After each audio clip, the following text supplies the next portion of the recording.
This episode of The Edge is brought to you by Audible.com, offering more than 180,000 titles for smartphone, tablet, and desktop. To get a free audiobook of your choice and help Trek.fm at the same time, visit audibletrial.com/trekfm. And also by Enterprise in Space, an international program of the nonprofit National Space Society. Find out how you can help science and education and become a virtual crew member aboard the NSS Enterprise Orbiter by visiting enterpriseinspace.org. And if you want to join the conversation and share your thoughts on this episode, join the Babel Conference, our listeners group on Facebook. Just type BABEL into the Facebook search field. We look forward to seeing you there. You're listening to Trek FM. What have you done out there on the edge of Federation space?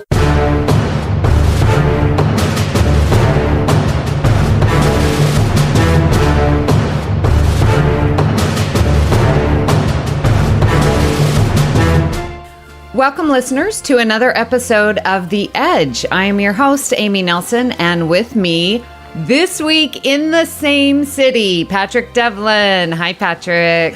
Hello, Amy. How are you? Yeah, you're actually in my city. Well, close to it anyway. Yeah. And so first things first, how has your week been in New York? I have loved this amazing city. I have felt safe, wonderful food, amazing tourist things to see, amazing Trek people to visit and meet for the first time. It truly was my pleasure to meet you, Patrick, in person. And thank you so much for hosting me to your house and your family. I love your family. Your wife is the best. Oh, you just like the fact that she likes it 80 degrees in the room. Yes. Man, she gives you crap and it's just exactly what you need. Oh, she was being nice that night. Yeah, she does. She definitely does. And to think that's the day before my 10-year anniversary. Oh my gosh, I know. But I'm glad you enjoyed the city. I noticed you did take my advice on a few things, like you went to the Museum of Natural History. What'd you think of that? Oh, I really need a couple days there. We got there a little late because I just took my time in the morning. And so we got there and my ticket even included one with the big planetarium show that was narrated by Neil deGrasse Tyson. Yep, and that was amazing. Yeah, it was so good. And the exhibits are so well done. I just needed more time there. Well, I've been going there. We used to do, class trips there throughout elementary school. And my favorite room, you guys took a picture of, but my favorite room was the one with the giant blue whale. Uh-huh. I love that room. Yeah. It actually featured on How I Met Your Mother. Barney supposedly knocks it down. Oh my gosh, that's funny. But that's one of my favorite places on the planet. So yeah, I guess you'll have to come back to New York because there's so many more things for you to do. Yeah, absolutely. So, and met some of the listeners that are here locally. So that was great too. Had dinner with them and hi, Mark, my negative Nelly, and Robert Joseph and Chris Littlefield. Unfortunately, I didn't get to meet either Mark or Robert because I was stuck at work till late. But I did get to meet Chris and Laz. So that was cool. And that was the first time I met you. I met them at the same time. So yeah, it's all good. So glad to be here. Sad to go back and get back to real life and be Miss Nelson again. Yeah, well, one of us has to be working. I got to go on vacation soon. Oh my gosh, I know. Disney. Yes, flying down, going on a cruise, staying at the hotel one more day, and then coming on home. Yeah. I'm not looking forward to that last part. Yeah, I know. Well, listen, we're not here to talk about my travels or your travels. We had a season 2 finale. Season 2 is now done. And so, Patrick, real quick, because we're going to get into it, I'm sure, quite in-depthly. Just real quick, your initial thoughts of this episode. The visuals of this episode are amazing. This was very much high-quality movie visuals, right? The only problem I have is I want them... It feels like the writers are trying to appease two different groups in their episode, where they're leaving things to be determined at the end, right? But at the same time, they're kind of giving you the answer. And I didn't like that. But other than that, I thought most of the writing was good. Again, the character development. This writing crew knows how to do character development. And they did a great job with Culber in this episode and a few other things. I enjoyed it. I enjoyed it for a finale. I enjoyed the visuals a lot. We'll get into that, though, because yeah, I think Pike's going to get some credit for something he doesn't deserve in this episode from you. And but so overall, I enjoyed it. I wish they wouldn't have made the decisions they did at the end.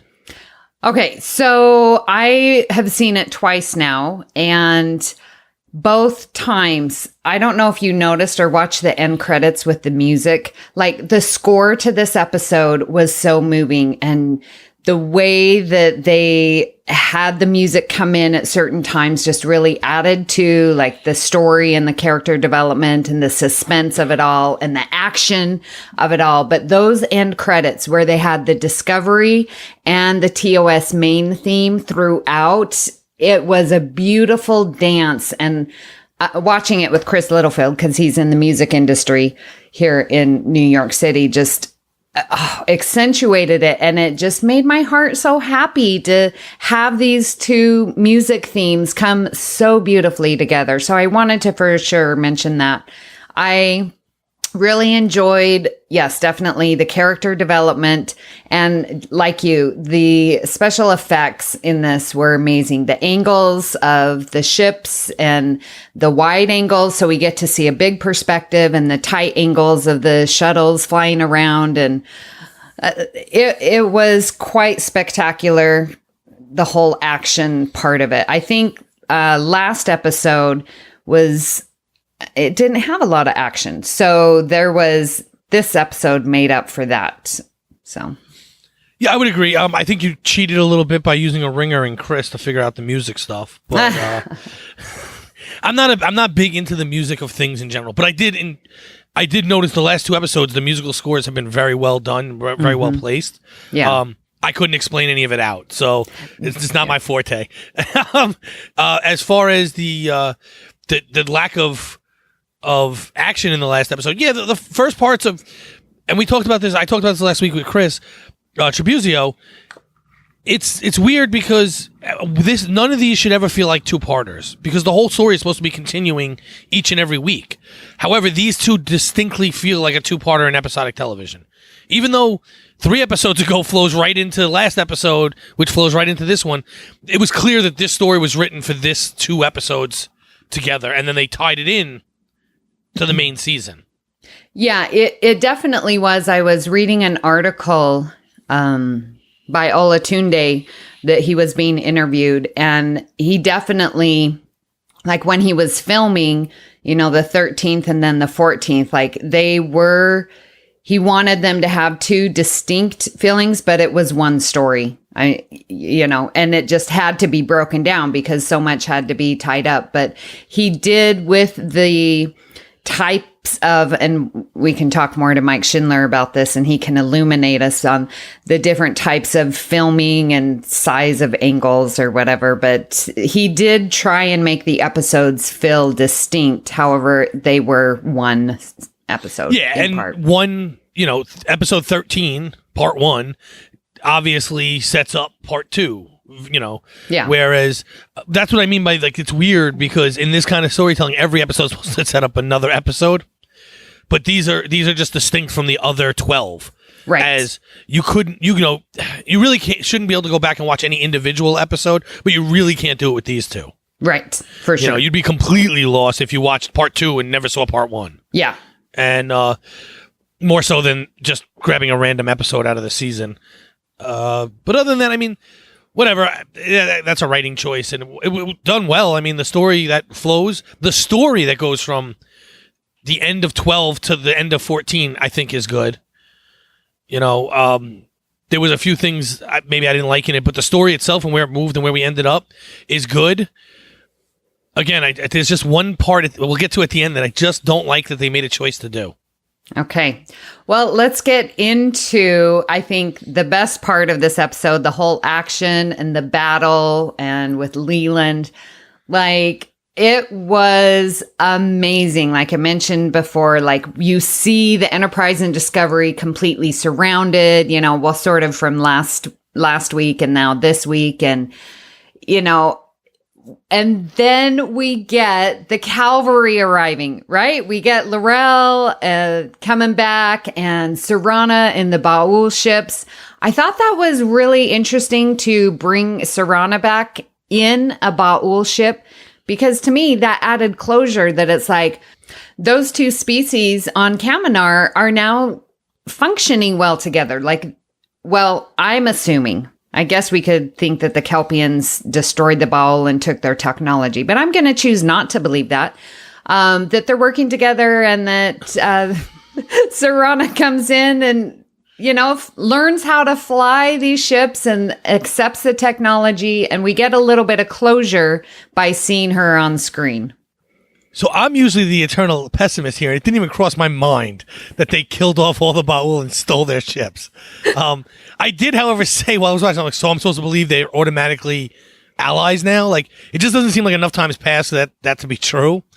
But I think that's what they were going for. That, we had the speech from Serana at the end of that episode, how they're going to be different, this, that, and the other thing. And okay, she's just the leader of one town or village on the planet, but apparently she's speaking for the whole planet. And I choose to believe, because especially since I didn't even think of them killing all the Ba'ul, that they are now allies. I think they could have really nailed that home. I mean, I guess they did by giving them the Ba'ul ships, but they could have nailed it home by just having one Ba'ul in a ship somewhere talking, and then there'd be no questions. Yeah, I don't think it's necessary, but it could have happened. Yeah. But you skipped ahead, because before that, before we get to the by the way, when L'Rell showed up, I guess I was like half out of it the first time I watched it. The whole thing goes, you get the green like fuzz. Yeah. And my wife goes, "What is that?" It didn't even dawn on me that it would be a decloaking ship. At first, I was like, I don't know. It looks like they're tearing space-time. Oh, Klingons. What I don't understand about that is how come they didn't see the Ba'ul before the Klingons decloaked? Because they arrived at the same time. What do you mean before? Because they see the Klingons and they're like, are those Ba'ul ships? Like, as if they were cloaked as well. No, because they came in at the same time. I guess you'd see them coming, though. Well, yeah, they're like, we have signatures coming in. Oh, okay. Yeah, they saw them coming in. But then when the decloak, and I just loved it because last episode, I was so wondering what Tyler is saying. Well, do you trust me? And then he's like, well, I have something to do. And so then he goes and gets L'Rell, which I think is brilliant. However, ... Tyler's supposed to be dead. Did not L'Rell hold up the head of Tyler and her baby and said they are dead? I call you me mean mother. To the Klingons? Yes. Yeah, well, this just goes back to my whole how evil of a statement was, the dead have no rights. I mean, unless we need it for story points. Yeah, so that was my only issue, is that now Tyler's on a Klingon ship. I love that they brought it in, and I loved the scene where Tyler is standing and watching Michael go through, and it's later in the conversation, but he's watching through, and then L'Rell sort of comes up behind him, and she can see the effect that Michael leaving has on Tyler. I just thought that was brilliant. I thought that she was being supportive and a friend, but also sort of feeling her loss, that she knows that Tyler loves Michael and not her. I thought that played very, very well. I like that scene a lot too. Although I'm surprised that your TNG heart hasn't already brought up the fact that they both at different times say, "Today is a good day to die." Yes! It made me think of Richard, my co-host on Earl Grey. He ends the show every time screaming that line. And yes, I cheered. I was clapping and fist pumping. It was great. I loved it. And I love the fact that we got it in Klingon. Yes. Not in English, which was so good. I love that they were speaking Klingon. It was so much more natural, because whenever L'Rell speaks English, it sounds terrible and it just flows so naturally. So I love that they still are speaking Klingon and having the subtitles with it. Yeah, I do too. I mean, I guess I'm glad I don't have to read the whole episodes all the time when they're talking to Federation, but I like when they speak Klingon. I just, like you, I think it sounds more natural, which is odd because it's a completely unnatural language. But, they obviously did their homework and they've really built this into a real language, which we've been talking about for 2 seasons now. Mm-hmm. So it sounds good to the ear. Yeah, it does. And what did you think about Poe coming in and I'm taking diplomatic immunity and you can't charge me for stealing your ship, but I'm here. And I thought that was so cute. But she gave needed information that in order to destroy the Section 31 ships, you have to come from both sides, like this port and the starboard. Otherwise, you're just shooting from one angle and it's not going to do anything because of their advanced shielding, which we know Section 31 and Leland has seriously advanced the technology of Section 31 way beyond what anyone previously knew about Section 31. Oh, you're foreshadowing. Yes, I am. I still don't buy it. And no, I like that. I enjoyed Poe. I guess that the Federation uses the United States diplomatic immunity clauses.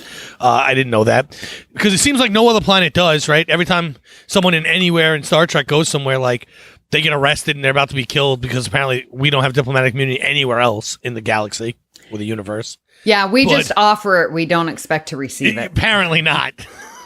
But it was a cool scene. I like her. It was funny. I don't know if it's necessary for her to say it, but I think it was funny and it was well placed.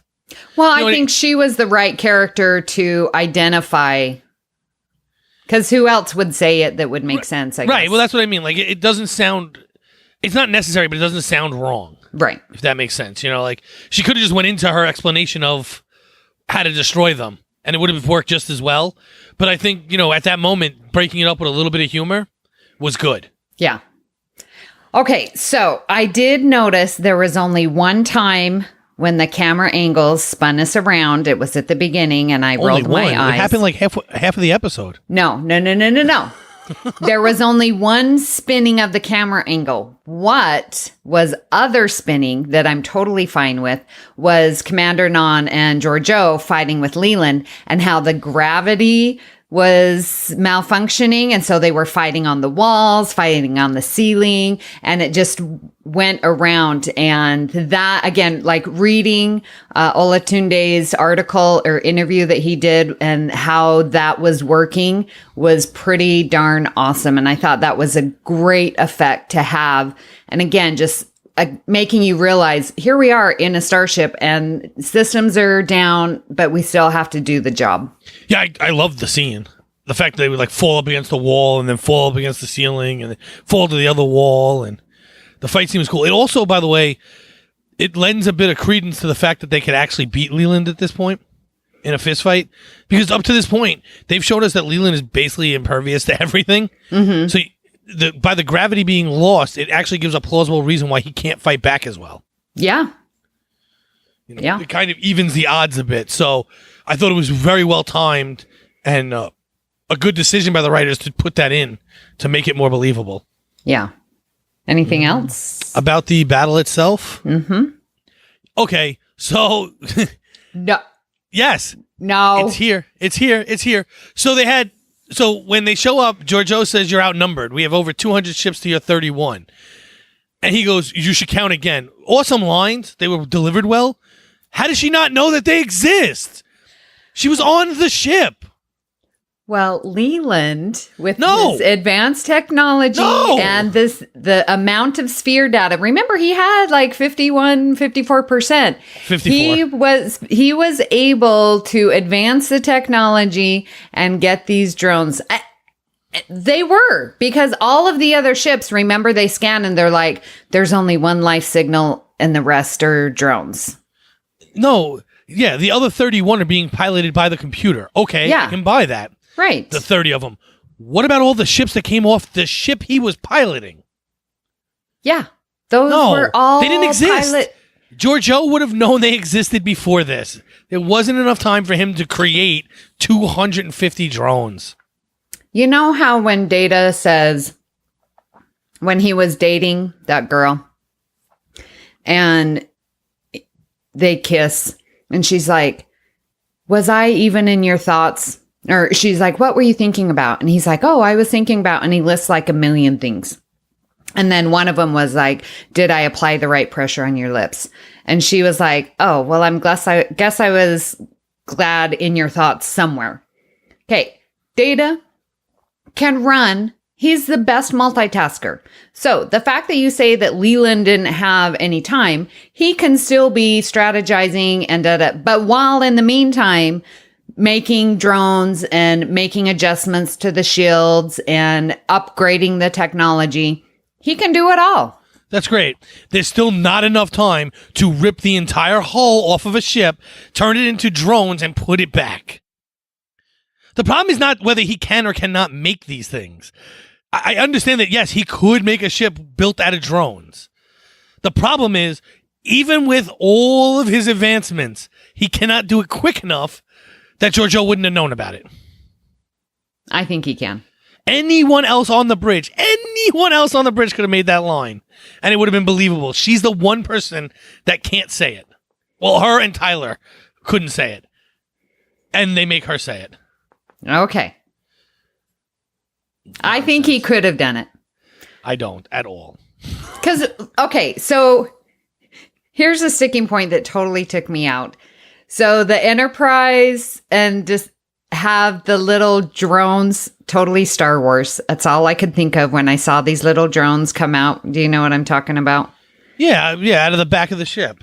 I'm like, what are these Star Wars little robots? You see, now that part didn't bother me so much because What? It bothered me last episode. We already talked about how this was going to happen. So, not us, but I mean the show had pointed it out when Cornwell said, I picked up the tactical drones, or shuttles, whatever the wording was. Yeah. So I'd already gotten over the fact that doesn't make sense. Okay. So if the Enterprise can have all these little drones, then Leland can have drones and they can work. Yes, he can. And he can have a million of them. Well, if he has them and he has a million of them, then they can be cutting out the hole and creating the ships. Ta-da. Oh, those drones. You're talking about the RD-7s? Yeah. Oh, I didn't even get into that yet. Hold on. Never mind. I was talking about the attack drones. Yeah, the RD-7s, I don't know what R2-D2 is doing here, but you know what my biggest problem with that is? It's not even that they showed it to us. My biggest problem with that is some of the best scenes throughout the history of Star Trek for me was when someone's out on the hull fixing it and gets hit with something, and then they got to go save them. Okay. Well, this negates all that problem now, doesn't it? I mean, technologically speaking, that's a great idea. You don't have to put your people at risk. Yeah. But these were some of the best scenes. Yeah. Okay. We have too much other to talk about because that was only one amazing, fantastic, brilliant part. So let's talk about this time loop, this open time loop that we are in. So Michael Burnham goes out to a safe distance, landed on some debris. Spock is with her, and she cannot set the suit to go to the future. And then they finally figure out, oh, well, it's at this point where you need to go be the Red Angel to the previous 5 signals. Okay, let me get my one little nitpick out of the way because it's very small and it probably had to happen for this all to play out, but it just annoyed me that none of the drones, except for one, break from the battle and go after her. It just seems like they had way too much time on that debris hanging out by themselves. Okay, but I really do think that Leland thought the sphere data was on Discovery. No, I do too. I just think that Leland would have been smart enough to know he has to take her out to stop Discovery from going. And then if you take her out, you have more time to get the sphere data. That's how I would have strategized it. You know what I mean? So yeah. That was my one little nip. Whatever. It is what it is. You needed the time. You needed the time with Burnham to get through this scene. Yeah. So they had to do it this way. Yeah. Maybe I would have written it a little differently where there was like a blockade between her and them, but whatever. Well, in sort of essence it was because all the shuttlecraft drones, they surrounded her like this, Yeah, right. But then they like hold back and leave. So maybe they were the barricade protecting her. It's possible. It just seemed a little. Okay, so we're gonna go with that. That scene, but again, her during that scene, by the way she was moving her hands, Yeah. Like, it never looked weird. It always looked right. Like, it was a perfectly choreographed dance for that thing. I love this decision, by the way. I love the fact that she got there and couldn't just jump to the future, because that would have been a huge problem for me if she could. It does not make sense that she can do that without doing the other steps. And a lot of times when people write these kind of time traveling stories, they seem to forget that fact, that in order to get to this point, you have to actually recreate all the steps that led to this point. Just because you're in a loop doesn't mean you can negate the ending. If you don't do it, then you change history. Right.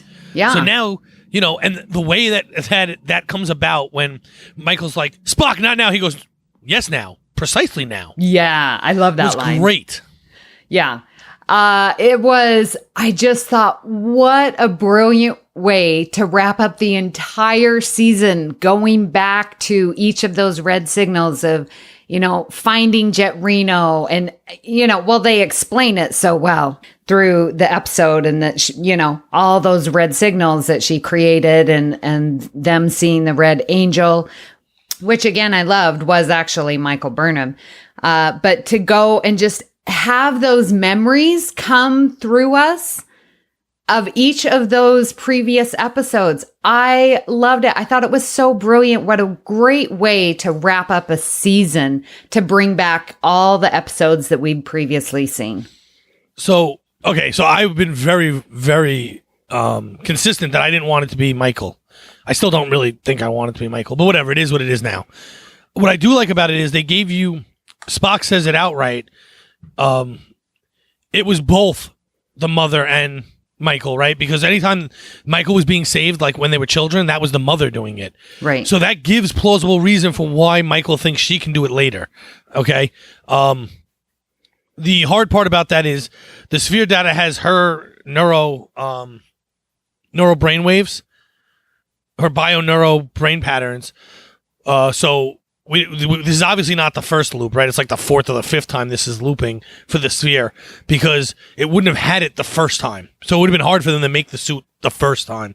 I think I would have rather seen that version of the story, but whatever. It is what it is. If we did that, then we wouldn't have had the signals, so it gets all screwy. But I did like that fact. I do like that they did give us the wrap up of all the places they had to go to and the way they spoke about it. And they kind of didn't talk about it in order. You know, because they brought up, I think Kaminar first, then Reno, which was actually, he says, first you went to the Hiawatha, but they didn't show them exactly in order at first. Then they ran them back to you with her jumping in and out of them in order. Yeah. Yeah, because they sort of ended on one time when they were talking about it, ended with New Eden and Terralysium. Correct. Yeah, and then so when she was jumping... Yeah, they jumped through them, I believe, in order, if I remember right. Except not Terralysium, because that was episode 2, New Eden. So they started with the Hiawatha, right? Oh, yeah, you're right, which is episode 3. Yeah. So then they did that, but we always knew that because of the previous iteration that they were going to go to New Eden. They had to come back. And she... You know, just because the signals show up in a certain order doesn't mean she jumps them in that order either. True. Because I could jump from here to, whatever, we'll use us as an example. I could jump from here to when you came over for dinner, right? And then jump from here, then come back to here, then jump back to when I met you on Saturday. Right. The red signals I laid out would lay out Saturday to Tuesday, but I really did the jumps the other way around. Right, because we see time as linear. Whereas now time is a variable. Yes. Yeah. She can jump wherever she wants, whenever she wants. Yeah. So, which is cool. So, I wanted to talk about that because the whole start of Spock going insane was because he saw, and I don't know if saw is the right word, but he saw the red signals. He had the map every single time during the season when they would show the map, there were 7 red signals. Now, first of all, how did Spock see them? Like, I don't understand. And then they have this map. Is this just the map that Spock saw? And the map obviously can't be time sensitive because those red signals did not happen all at once. No, I believe that when he tried to mind meld with Burnham's mother, because I believe it was Burnham's mother that went back, because it was when she went to go save Burnham, right? So when he tried to mind meld with the Red Angel, part of him broke from time and was able to see all 7 at once. And that was before he went mad? Yeah, he tried to mind meld when he was like a kid or something. Oh. Okay. All right, I'll buy that. So now part of him, because he now like, they were working on the idea of like a Katra, which doesn't really fit here, but when he tries to mind meld, I believe he broke from time. That's why he had trouble mind melding, because of her being from tethered 950 years in the future. Or what now is actually like 935 years in the future from when he did it. And because of that, now he was seeing things out of perspective, time perspective, let's say. And one of those things is that all 7 pop up to him locations, not times. Okay. But he sees them together. Okay. I'll buy that. Yeah. Yeah, that's my headcanon for it. They don't really explain it. Yeah. But still brilliant. I liked, the whole idea of it. So let's talk about our non-Michael Burnham characters. Okay. Let's just jump straight into it. Culber and Stamets. Finally? Okay. So did you like that scene with Culber? Yes, I did a lot. Okay. Because I've been waiting for it all series. I mean, all season. Yeah. Since he came back. And I think he finally figured out who he is. I think he finally knows himself now. And that's what they were really getting at. They were using the vehicle of his relationship with Stamets. But didn't we kind of know that until he got to that point, he really wasn't back to his old self? He was this new version of him. And now he's more closely aligned with the original version of him. Right. And I've seen some criticism out there that they didn't like that and why all of a sudden, quote unquote, that he's making this choice. And I'm like, this was not all of a sudden. We have been dealing with this all season, which I think is great. We saw Culber come out from the Mycelium Network and not knew who he is. He wasn't even a doctor for so long. He didn't know what he was doing. And having the little mini counseling session with Admiral Cornwell and saying, you've just got to walk your path. And him moving out of Stamets' quarters and him sort of ignoring him in the mess hall and him figuring out. And we got to see this. I mean, granted, it wasn't all soap opera and we didn't get to see every single minute of it, but we saw this progression. And then last episode when he came down to Stamets in engineering and, they were going to have a conversation, but then Stamets was like, I get where you are and, you do your thing, I'll do mine. But you can see that Culber didn't want to say that. He wanted to start and bridge that gap. So then in this episode, we get Stamets critically injured. I mean, very injured. And it just, I think, gave Culber the chance to just unload and say, and the wording was so beautiful. I've tried to find my way and my way always comes back to you. I'm totally paraphrasing. And, you're where I want to be and we can do this together. I just thought it was beautiful and we got to see enough of it throughout the season that I didn't feel surprised by it. We got to see the struggle. So I don't think that he is the same, but he's back to being functional and back to starting his life with Stamets, wherever that may take them. Okay, so I think if you believe this came out of nowhere, you're a little off base, and I think you got tricked by the last episode, personally. So, and what I mean by that is I can kind of see where they're coming from, because in the last episode he was going to join when the Enterprise gets here, I'm going to join the Enterprise. Right. Okay, fine. But you're then kind of ignoring everything that happened before that. You're ignoring the conversation with Cornwell where he has to walk his path. You're ignoring the fact that when Georgiou tried to hit on Stamets, he got jealous. You're ignoring a lot of instances leading up to this. And the fact that Stamets almost dies is the straw that breaks the camel's back for him. And he realizes, oh, wow, I really can't move on. Like, I liken this to the Enterprise show because in there, Trip has a near-death experience, so it's a little different. Trip almost dies, and because of that, he loses it because T'Pol isn't giving him the emotions that he was looking for. Right? This is kind of the reverse of that story, where now he sees someone that he loves almost die, and he can't handle it. Right? You know what I mean? Like he knows he's so overcome with emotion that obviously me just running away isn't going to work. I was trying to run away because I was confused and I loved him, but I didn't love him and I don't know how I feel and I know how I feel. So if I just leave, that stops all that. But now because this happened, he knows he can't just up and leave. And so I don't think this came out of nowhere at all. I think it's been very well built and I think the writers did a phenomenal job of getting us here. I just think that if you believe it came out of nowhere, you focused far too much on the I'm going to the Enterprise and not enough on the rest of the story that happened from one moment he came out of the mycelial network. Right. The signals, if you will, that he was going through. Yeah. I mean, look, I've said it on this podcast 100 times. I don't believe any way, shape, or form this season was ending without them together. Now, okay, they're not technically together because Stamets isn't talking. But, I mean, that's where we got, right? Yeah. We got back to them together. Yeah. We just have to hear Stamets say it now. Right. Which I assume is going to happen. Yeah. So what do you think about, and I'm very interested to know, the death of Admiral Cornwell? We're finally going to get a death? Oh, like my a real gosh. one? The one that matters? Stop. Or are we going to jump back Did it and fix matter? all this? Did it matter is the question. No. So for the writers, it matters because it now shows the viewer that they're willing to kill off an important character. She is an important character. She's played a big role over the last 2 seasons, even though she's not technically on any of the ships, like full time.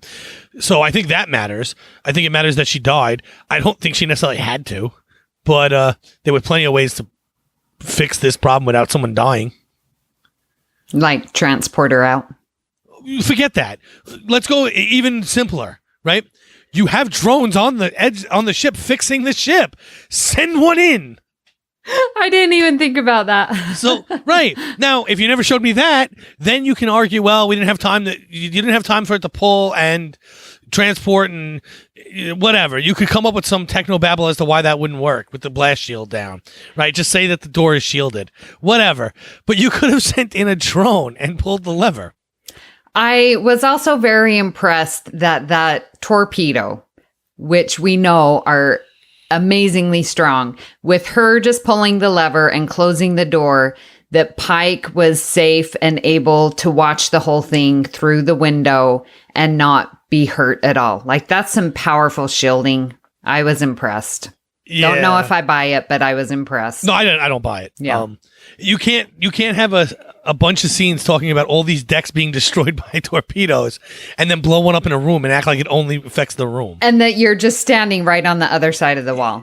Right. I mean, so what you're telling me is, by that, you're telling me that Starfleet is never prepared for war because apparently they never go into battle and close blast doors. So they just run around with all doors open so people can run around the ship. I don't think so. Yeah. Okay. Well, anyways, I'm sad to lose Jane Brooke. She's a great actress. I love seeing her. Sad to see her go. Yeah, I'm not happy that she's gone, but I'm happy that they were willing to write in the death, if that makes sense. Mm-hmm. Because they're showing you that they're willing to just wipe out characters. Yeah. And ones that have been somewhat vitally important from the beginning, which to this point we really have not seen. We haven't. We've seen some ancillary characters go, but we have the whole Tyler death scene from Broadway that doesn't actually exist because he's fine. And Leland. We had Cornwell get her neck broken, but that didn't really happen. That was just for show. We did kill off Georgiou, but brought her back from the mirror universe so that the actress could be on the show. So, but this time we have a death that seemingly is permanent, right? I mean, the only way to make this unpermanent is to them to jump back before the events and start over. Yeah, which they won't. Oh, we never know what they'll do. And then I just, again, need to say goodbye to Pike. We got that lovely scene last week with them all eyes on Pike. To me, it was very touching. I appreciated it. And he got to say his goodbye to, the Discovery family. And we get to hear him say his goodbyes again as they go into the future. And he says, goodbye, my friends, my family. And just the look on his face. And, it's the last time we're going to see Anson Mount. And I'm so, so sad about it. And he did such a great job. I'm glad we had 2 goodbyes with Captain Pike. I like this one better than the last one. Really? I really like the last one. I said it in the last podcast, which only released like yesterday. Sorry. But I'm just so... we just saw that goodbye too many times for too many characters. It should have been saved for him. And because it wasn't, it lost impact for me. It is what it is. At least this time felt more natural. Yes. Although I think Chris Tribuzio is right. I believe these episodes were recorded out of order. Oh, they definitely were. And I believe, because Chris brought it up, and I didn't think about it before, I believe that the very last scene they filmed was Pike's speech from last episode. Oh. Because it did feel like that was his goodbye to the show, too, not just a storyline goodbye. Oh, yeah, I see what you're saying. So, and Chris brought that up, and I kind of agree with him. It felt like he was saying goodbye to the cast, not just the crew. Right, yeah. I did like this goodbye. I did like these scenes. There's something that happens at the end of it that drives me crazy, but I did enjoy it. Okay. Well, let's get to Michael jumping finally. So she closed the time loop and did her 5 signals. And I thought it was so great how she realized, well, the 6th signal is going to be me leading the Discovery in. She's going to be the signal that they follow. And then the 7th signal will be her getting to the other side and reassuring Spock and everyone else that, yes, she made it okay. Everyone's good. 930 years in the future.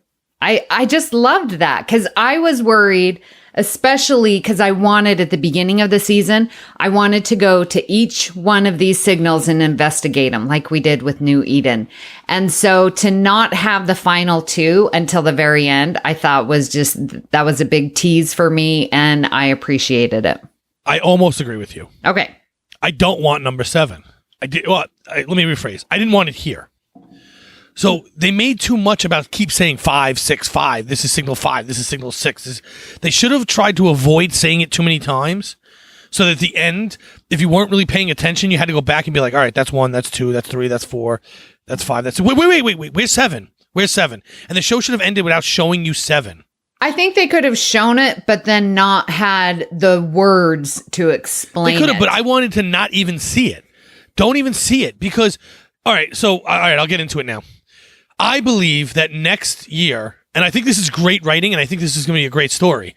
I just think that they lost their impact if they do it now because of the way they ended this season, that next year we're going to pick up with the Discovery 950 years in the future.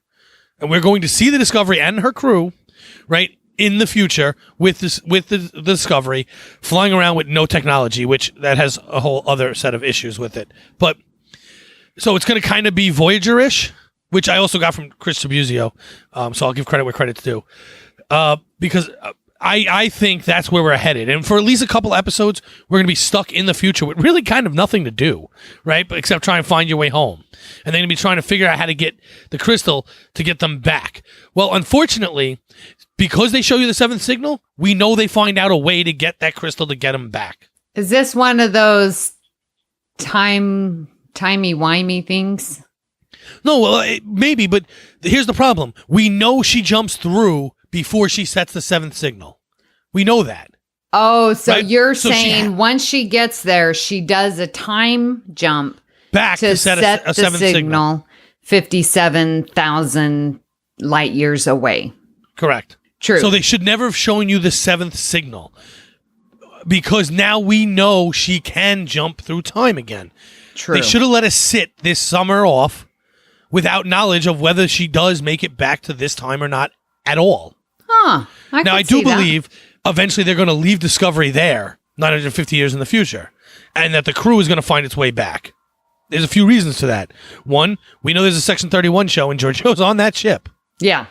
Right? So she has to come back, because I don't think it's going to be a Section 31 show from 950 years from now. Right. Or they're going to have to write Georgiou off because Tyler's the head of Section 31. Yeah. Well, and plus we know Calypso, where the Discovery, and you're right, that totally makes sense. So now that, it's going to be next season. I guess we're getting to our predictions of what we'd like to see. Well, the seventh signal just kind of flows right into it, so. Yeah, totally. So they're going to find a way to bring the crew back, but leave Discovery there. I believe so now. Now, I didn't think they were going to do that, and I still don't buy it that Michael is gone. I just don't. I don't believe that the crew is gone either. Mm-hmm. Mostly because they did such a great job of getting Spock back on the Enterprise so that you don't have that problem, right? Yes. Because if Spock goes, now you know it has to come back. Because Spock's in TOS, and whether people like it or not, certain things have got to continue to happen, right? Or they have to go back later and tell you, well, this was a different timeline, and that would be obnoxious to find out that we have another split in the timeline. So we knew Spock had to get back on the Enterprise. So they left him back behind. Great. Awesome. Thank you. Because now I don't have to worry about that. But then you leave Georgiou on the ship, which screws that all the work you just did with Spock up. Here's my problem. Spock gives... No one's ever going to talk about Discovery again, right? Great. Right. Spock gets... And this is where the writers... I think they're trying to appease too many groups. And I've said this earlier... They don't want to piss anyone off. Come on, guys. Just piss people off. By not wanting to piss people off, you're pissing people off anyway. So write the story right and piss people off. Spock says that the parents will never talk about Michael again, and no one will ever bring up her name or the crew or the Discovery or anything. Then you see the scene where they're all lying about what happened to Discovery, which was pretty cool. She blew up. No, I saw her blow up. Nope, she blew up. Everyone knows they're full of it, but whatever. They can't prove it. So Discovery blew up. But we know that they're going to come back. We know Michael's coming back. So how does no one ever talk about her again? They should have left that out. Maybe they come back, but not in that century. No, because you still need Georgiou to come back to this time. You do not know that Section 31 is in the 23rd century. So Tyler's going to be on the show and not... Who said Tyler was on it? On the show? We only know it's Michelle Yeoh. Okay. Everyone is thinking Tyler. Yeah. I thought Tyler was announced. That's my fault. Maybe they're going to do a Section 31 in DS9 in the 24th century. It's possible. But, so my problem is, okay, so now let's just take that a step further. If that happens, that's great. But good. And then you'll piss people off, too, because people want them to come back to this time. And I'm fine with that. I'm okay. I wouldn't be pissed off. I'd be happy. But if they do come back, right, to this timeline, let's say she makes it back because we can tell she already can. If they do, then when you do eventually write the story that is the reason why we never heard of Michael, which they're going to do because they're so worried about people being upset that you never heard of her before, that they keep trying to write explanations for why you never heard of her, it's going to feel forced and unreal because we already had one story. They should have just left that, in my opinion, they left that out. They should have talked about why they don't talk about Discovery and moved on. Yeah, I think that would have been best, is to not talk about Discovery. But yeah, we didn't need to not talk about Michael. However, it felt very tied up in a bow, and I didn't feel like I needed that as a viewer. Maybe some people did because they were so crazy. We've never heard about this. You know what? But then wait till the end. That's my point. Like, yeah. I think we're still going to end up there where we don't ever talk about Michael again, right? But let's just say this show goes on for 5 more seasons. We'll use the number 7 because that's a special number for most series. But at the end of 7, they're still going to have to write why we don't talk about her. So now we're going to have another reason why we don't talk about her? Come on. You should just left it for that season. And again, just piss those fans off. I'm sorry. Sorry, fan. I know there's some of you that really can't stand that we don't ever talk about these things again, and you don't even buy this excuse either. So whatever. If you're not going to buy this one either, then who cares? Yeah, that's my thing too, because I was on record on the main show saying I didn't want to see Spock. Like, I want my Star Trek universe to expand. So the fact that we are talking about a ship that we've never heard and that we've never talked about these characters, bring it, baby. That's what I want. We didn't know about Picard. Well, I guess that's in the future, but like, right. Well, that's why that works. And I think, to be honest, I love it. Build the universe. As good as the show has been and what it's done, I think that the writers are really fighting with 4 issues, right? Because typically in a Star Trek show, let's just say you did place this show after Deep Space Nine or after the movies, right? That you would be dealing with continuity, right? And new. That's what you'd be dealing with. But the continuity would all be stuff that already happened. So you just have to reference it. Right. You know, the problem they're having is they're dealing with continuity before and after because they're dealing with Enterprise and TOS plus TNG, Deep Space Nine, Voyager, all the movies. So they have to worry about that. And they're trying to bring in new. And by bringing in new, they are doing things that probably should be happening after DS9 now, which I'm okay with. I've said it a million times. It's 2019. The show should not look like it's from the 60s. I get it. Yeah. I'm okay with that. I just think that when the writers do this, they're having a hard time of putting them together. They're only doing continuity or new. They're not doing continuity with new, if that makes sense. Yeah, that makes perfect sense. So I think that's one of the biggest problems, and that's one of the reasons why people can't get over the fact that it's a prequel, because it's also a sequel at the same time, right? Which makes it harder than just doing a regular prequel. Enterprise was easier because you just chop down warp to 5, you make technology kind of garbagey, and you move on. You can bring in new races. All right, you never heard of some of these, but whatever. You had plenty of things to work with, you know, and they said it's so far in the future that there's reasonable reason for things to disappear from memory or common talk. Right. Whereas this happens right before TOS, which I think is part of the problem for some fans that, well, because this happened so close, the Enterprise should definitely be talking about it. It's just like with they did it in the last episode with the holograms. I don't care whether there's holograms or not. I really don't. They're cool. They couldn't make them in 1966, so they didn't have them. But can the writers stop telling us why they don't exist in TOS? Yeah. You're bringing more attention to it than I care to listen to. And ask any listener of this show. I'm one of the most critical people of this show. And so I get there's people who are way more critical than me that are on the boards and everywhere else talking about it. I understand that. But I'm fairly critical of the show. Stop doing it. Stop pointing out these issues with your continuity that make me think about them again. Because I've already ignored it and accepted it. Yeah, it's one of those things. Yeah, I don't care.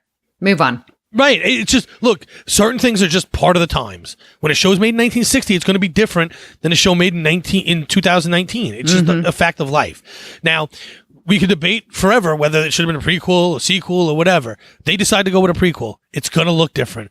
They did a great job of making the Enterprise bridge look like it felt right for the Enterprise we've seen in TOS.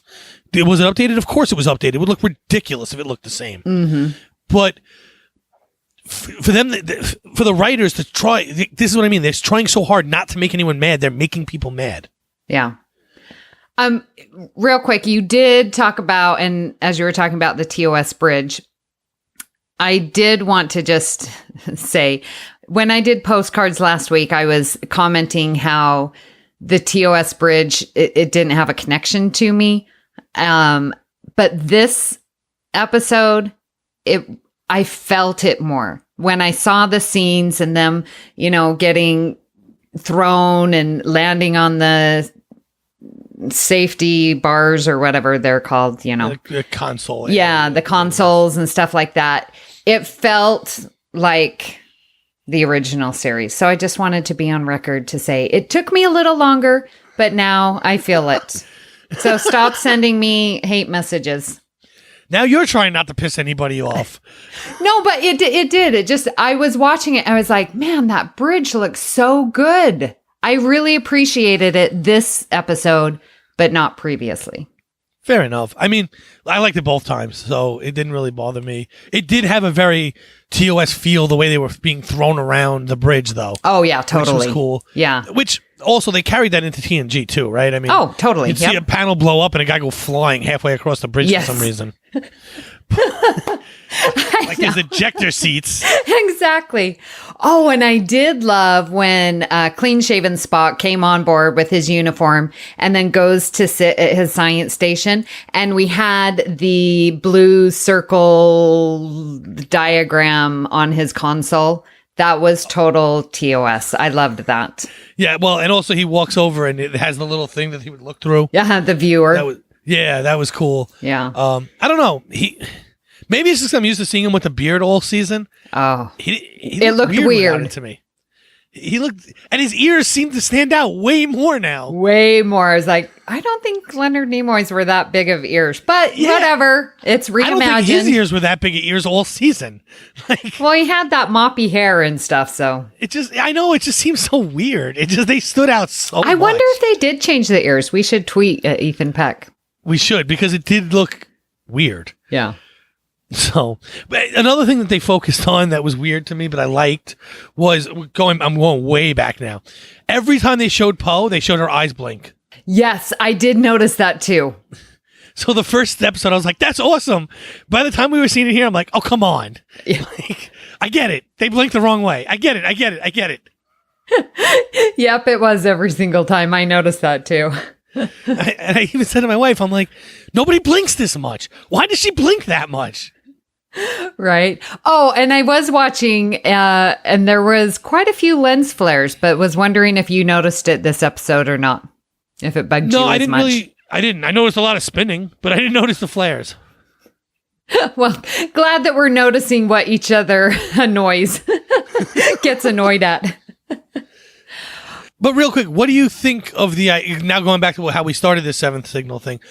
What do you think of the idea of like a Voyager-esque Discovery? I think it's great. I think it's going to be way super fun to see them doing new so far in the future. Like that's going to be, and I'm sure a lot of fans are going to be hating that wouldn't happen, blah, blah, blah.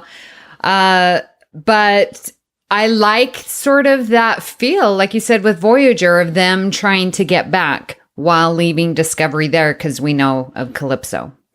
Yeah, and the only problem I have with it all is they tell us that all sentient life is destroyed and that there's no technology, right? That was the whole point. They have to get past the point of technology. Except that Calypso happens 1,000 years from then, which clearly has people and technology. Yeah, that's a little weird. See, I think it's Jillian's timeline that's what happens. I don't think there's splits in the timeline. They are. No, they've never told us that these timelines are split. What they explained to us is that the timeline is ever changing and you're still on the same timeline. Okay. So did all of what we just did negate Calypso? No, because the whole point of Calypso was to show you where this was going to end up. Right. But I think that was, I don't know. She's going to see her mother again, which is awesome because I love the actress. Oh, I know, right? Sonia Sohn. Can't wait to see her. Hopefully we get to see her. We'll see her. We better see her. See? They're going to piss me off if they don't. Well, and Jillian makes it so clear that no matter what she does, all sentient life is going to be destroyed and she's the only one. And this, okay. So, and this is my problem with the writing. They made everything so clear. They've never left themselves any wiggle room. Even with all their massive contradictions throughout the 2 seasons, they kind of just expect us to accept it. And I get it. A lot of viewers do. They do. And they can find reasons in their headcanon, or just tell me I'm wrong, or just don't care. But for some viewers, that is the point. More to me is don't contradict yourself, or just leave yourself a tiny, itsy-bitsy little bit of wiggle room, right? Like this 7th signal issue that I have. I don't want to see it now because I want in my head to believe there's a possibility they can't get back. Yeah. I wouldn't buy it. I wouldn't really believe it. But now there's next season, if they do what I think they're going to do, and they do the Voyager type thing, trying to get back, it lost a lot of impact because in my head, I already know they're coming back. Yeah. The drama's gone, in my opinion. Now, can they fix that with other drama? Of course they can. For instance, next season, in the first, let's say, 6 episodes, let's say they get back in the 6th episode, they shouldn't have shown us the 7th signal until, like, I don't know, episode 4. Right. 5, maybe. And so you sign on Pike, Anson Mount for, like, 3 episodes next year, and you just, kind of sprinkle him into those first couple episodes, and then eventually they have that exact same scene in episode 4 or 5 next year. That leaves the drama to that point. Yeah. They wouldn't even need to sign him on because they could just, film it clip now. it. Yeah. Yeah, they can film it now. Right. They might still do that, but they'll just be giving us the stuff we already saw.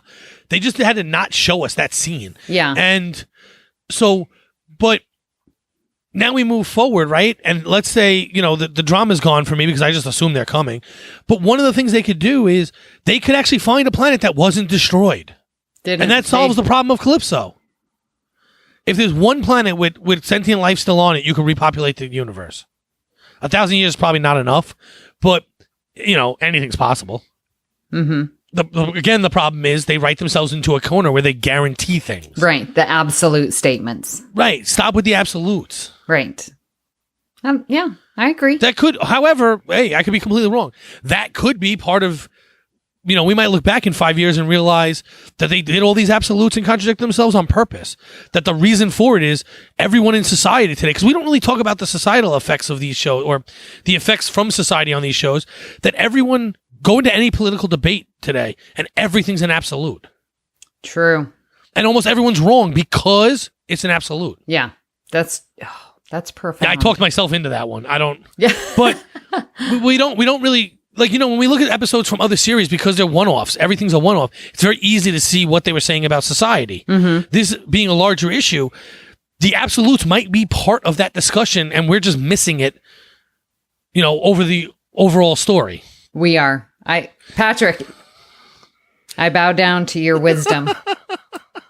Do I get the mic drop this time? Yes. Mic drop. Wow. I don't know where to go from there. I know, right? With all of the amazing things that went on for this episode and wrapping up the season, I just think that it was, to me, a very solid season closure. I actually like it better than season 1 finale.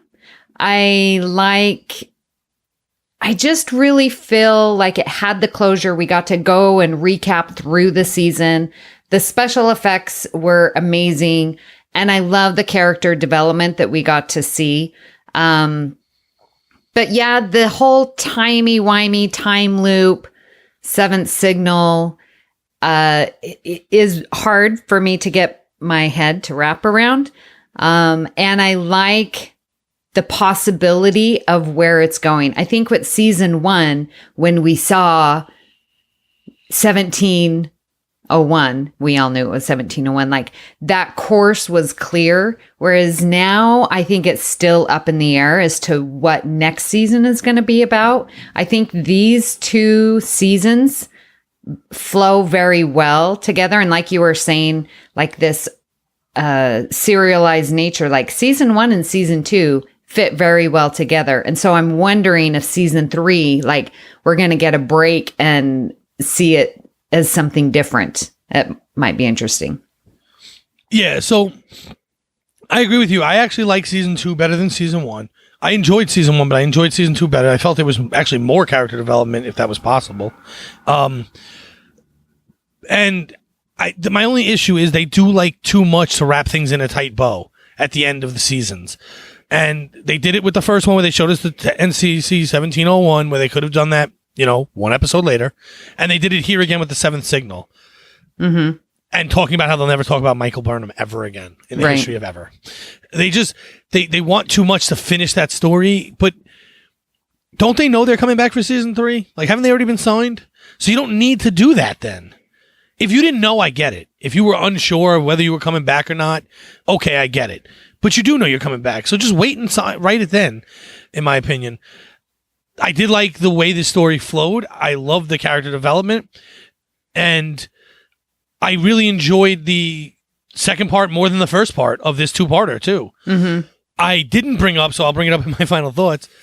there's a scene where in the middle of the battle, Pike, because I told you I was going to say where he's going to get credit where he doesn't deserve it, and here it comes.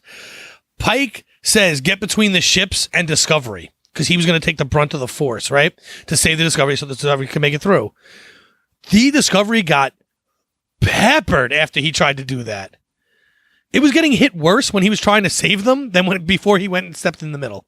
I didn't think that was before, because when they were saying, and they're like, "Oh, our shields are down to 42%, but Discoveries are down to 38%. Like, then they stepped in. Yes, and then if you watch the next scene, Discovery's getting lit across the bow. Yeah, but that's because Totally they're destroyed. surrounded. Yeah, but it just didn't work. And Like he was making this heroic move, and it didn't work. It just didn't work. They both got annihilated at that moment. Well, and okay, so now that you bring it up, I'm just picking on Pike. It's not that big of a deal. I'm just picking on Pike. But that strategy only works in 2 dimensions. Like, how do you get in between? If you're in a sphere and everything's coming at you and you're getting in between, well, what about all the other... That's the problem with the strategy. It's just, 359 degrees. Right. Right. Even if you're a large ship, it's 340, at best. Yeah. So, that's why they were still getting hit, because you just can't cover I every understand angle. that. Yeah. It's just when he declared it, it was like, yes, he's going to save oh man, they're getting destroyed. Yeah. Like, it just didn't work, like he should have sent the drones to sit in the middle or something. Right. So, but I've noticed, and you know this, I try not to follow, social media and stuff afterwards, but everyone was pointing out how heroic of a thing it was for him to save the Discovery. He didn't really do that. Oh, I didn't see that. So, yeah, okay. No, Discovery was still getting peppered. That's why I was like, I didn't give him credit for that. You didn't. I assumed it was going to come up in here somewhere, but it didn't. So now I'm adding it into my final thoughts here. Got it. So, it was a great effort, A for effort. I mean, but it just didn't work, and it still gets through. So it was cool. Well, he is the best captain. Let's be clear about that. So. I'm calling Picard. No, according to Cornwell. That's not according to Amy Nelson. Now I'm calling Pike, telling on you. Well, it's been fun talking about this season 2 finale, Such Sweet Sorrow Part 2. But it isn't the only thing we've been discussing on the network. So here's a quick look at some of the other things you may have missed elsewhere on Trek FM. Previously on Trek.fm, Earl Grey. But I don't know, like that one, as I was looking through the examples, I was like, that's pretty badass to just take that risk. And I think Riker's taken it back. He's like, you're going to kill Deanna? No, don't do that. But I think she convinces him, like, this is the way we have to do it. So I don't know. What do you think? Wow, that was not even on my radar. Of course it's killing I Troy. know, yeah. Literary Treks. It always frustrated me because on screen we saw in depth the Klingon government, the Bajoran government, the Cardassian government, to a lesser extent the Romulan government. We almost never saw the Federation government. We three times we saw a president. Once we saw the council. The council was mentioned any number of times, but we never really saw it. Warp 5. I thought it was cool when he hits it. And it's like knocking on the door. It's like, so did they install like a wooden neck for him or something? Right. It doesn't make any sense. You know what? I leave that up to, I guess people had less knowledge of biology overall, the general public in 1939. So, whatever. We got to file that under, we just got to go with it, and we'll file that under our neck cannon. Yeah, right. Exactly. Melodic Treks. Star Trek 3 was Christopher Lloyd's crew, and I mean his impact on that culture and race of Klingons and the rest of the franchise is still being felt.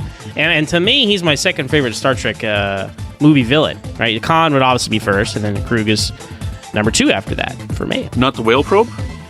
Is the whale probe just misunderstood? So. And that's what else is happening on Trek.fm.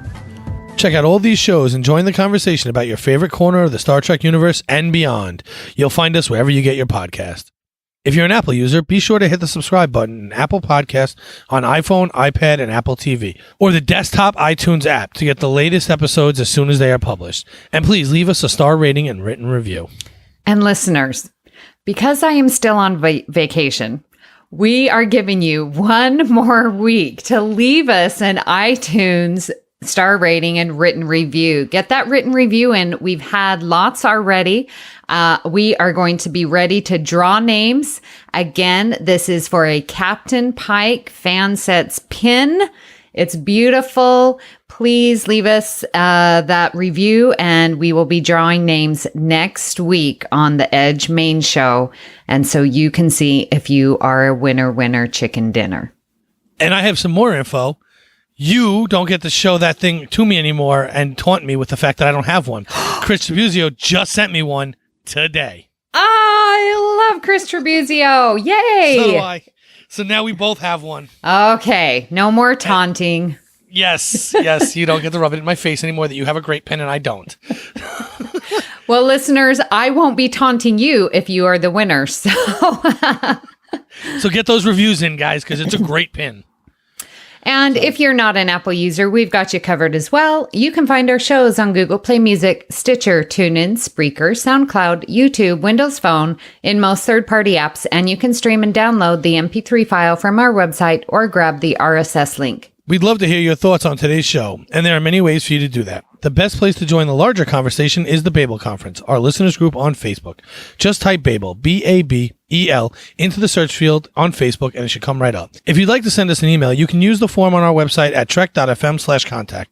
Choose to send a show and select the Edge. That will come right to Amy. You can also find the network on Twitter at TrekFM and on Facebook at facebook.com/TrekFM. So, Amy, where can people find you when you're not walking among the stars at the planetarium in New York? Oh, and you can find me here on the network. Now, listeners, we are going to have one more episode of Postcards. We're going to do a Postcards Season 2 wrap-up. I encourage you all to listen. I'll be making a special announcement, and we will have a special guest. The one and only Chris Jones will be joining me for that. So you can find me doing Postcards from the Edge here on the network. I also co-host Earl Grey, which is about Star Trek The Next Generation with Justin and Richard.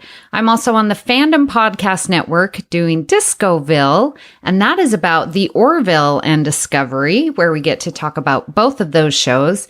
And I am co-hosting that with Haley Stoddart, Kyle Wagner, and Kevin Reitzel. You can find me on Twitter, where I just tweeted all about my New York City adventures, and that is on at Miss Amy Nelson. But my favorite place right there in the Babel Conference, so you can find me there. So, Patrick, where can people reach you when you're not closing a time loop in your life? Well, when I'm not doing that, and I feel like I must because this kitchen is still not done. It's coming along so nicely, though. So beautiful. Thank you. My fridge is still in the middle of my living room. Oh my gosh. When I'm not doing that, you can find me eating Junior's cheesecake because I still have some of that left. Oh. You can also, it's a big cake. I just finished my mud pie that you made me. Oh, did you like it? Yes, I love it. It was a great dessert. Thank you. Good. We call it dino dirt. Yes. When I'm not doing any of those things, you can find me on Twitter at MagicDrop5. There's no spaces. The 5 is a digit. You can also find me on the Babel Conference from time to time, popping in and out to talk with the listeners and exchange some ideas. And you can definitely find me on Warp 5 every other week with my good friend Brandon. If you'd like to help us keep all of our shows coming to you each week, you can become a patron of the network on Patreon. Visit patreon.com/TrekFM. That's patreon.com/TrekFM to get all the details. Perks include early access to episodes, exclusive content, which we're going to be coming up with some, producer credits, and more available through our special patrons website, the Patron Zone. It requires a great deal of money to produce, host, and distribute these shows each month. We really appreciate any support you can give us and hope you'll join the team. Again, you'll find all the details at patreon.com/TrekFM. We'd also like to thank our Tactical Shuttlecrafts, our associate producers, Norman C. Lau, Tony Robinson, Thomas Puleo, Lisa Slack, Shoeb Mercer, Richard Rutledge, James Muldrow, Cornelia Reutner, Ryan Millett, Chris Tribuzio, and Brian Malash.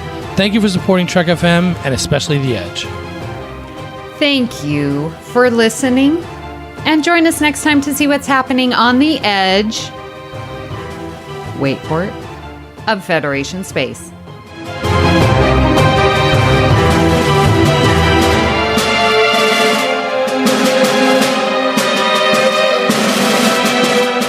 So I wanted to talk about Georgiou. It was so cool when she locked Leland into the spore drive container, where, of course, I was glad he didn't break out because the tardigrade and that mean Ripper couldn't even break out. But anyways, so I was like, man, Georgiou is creating her own agonizer booth in the Prime universe. I thought that was pretty cool. Sort of a callback to the Mirror universe. Yeah, I thought it was interesting, and I like you said, that he couldn't break out because he's punching it. He was able to break it though, so he's clearly stronger than Ripper was. But I mean, I guess that makes sense because he's part robot at this point. Yeah, right. So the way he died was cool too. Like he actually decomposed in front of us. Yeah, I didn't know if I like that because when he fell down, it sort of made this thud, and I'm like, no, all your little magnetized. It's supposed to fall apart. Why would it be thud? No, we'll see that, and that's a question because it's still his body. The nanobots are inside of him, but he's still outer shell is still actual Leland. Yeah, still bio. So that should make a thud sound. And I thought it was great. We didn't even bring this up, but when Saru says you're going to see a human on the screen, but I promise you it's not a human. Yes. Awesome scene. Oh, I know. That was really good. Because he held up his finger. It's like, don't put it through yet. Wait. Oh, yeah. Very commanding. Oh, we didn't even talk about. So is Saru captain? He's in the captain's chair. He is as of right now, but I mean, they never really said if it's permanent. And then what did you think about the effect of smearing their face as they went through the time? I thought it was cool. I thought it lasted a little long. It was a little long, but I loved that scene was all focused on the captain's chair where Saru was sitting. Yeah, it was pretty cool. So I'm going Saru. Yeah. I think that's why we got the story from him we got this year to make him captain. So I definitely think that's the case. Yeah. And his arc over it was just him stepping up each and every time and him making more command decisions more confidently was great. Yeah, I agree. Okay, let's let the listeners go. We've talked way too long. Yes, we have. We're going to do another episode. Oh, yeah, we're going on. Let's make it a part 2.